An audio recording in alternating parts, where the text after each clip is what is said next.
I'm Jim Ginsburg, founder and president of Cedille Records, Chicago's nonprofit classical record label.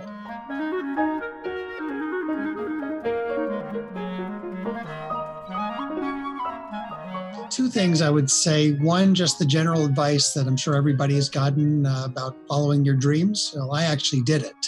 I was starting to head towards the family business. I was going into law school, actually even started law school, but I ended up following my passion and creating a record label instead. And it's worked out. So that's one. And then particularly at this time, I think of my grandmother's on my father's side. Her refrain was always, "This too shall pass." And that is something well worth remembering these days.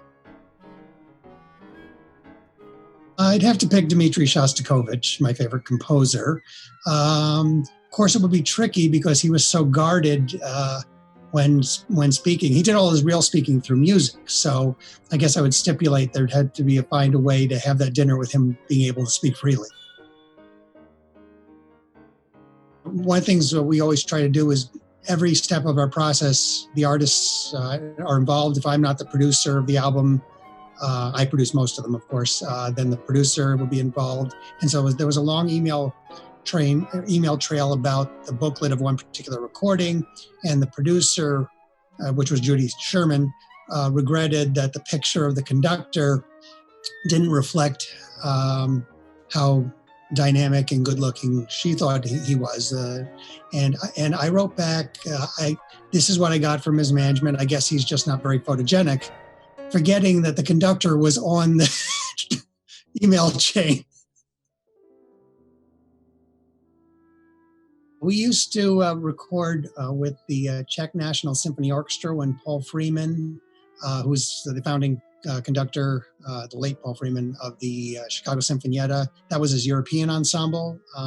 And so I had numerous opportunities to go to Prague.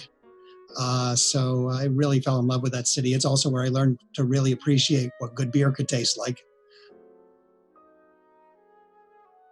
One of the ways I discovered my particular interest in music, well, my family was great about this. My mother took me to the Little Orchestra Society concerts, which were at Hunter College, a block from where we lived. And she used to say, James was a lively child, but she discovered that classical music immediately grabbed my attention. So she started taking me to all these things, Little Orchestra Society, Light Opera of Manhattan, that did the Gilbert and Sullivans, New York Philharmonic Young People's Concerts, which Michael Tilson Thomas was the conductor of in those days. And quickly I graduated to the New York City Opera and the Met. And I remember one time the Philharmonic Young People's Concert was based on Stravinsky's Firebird.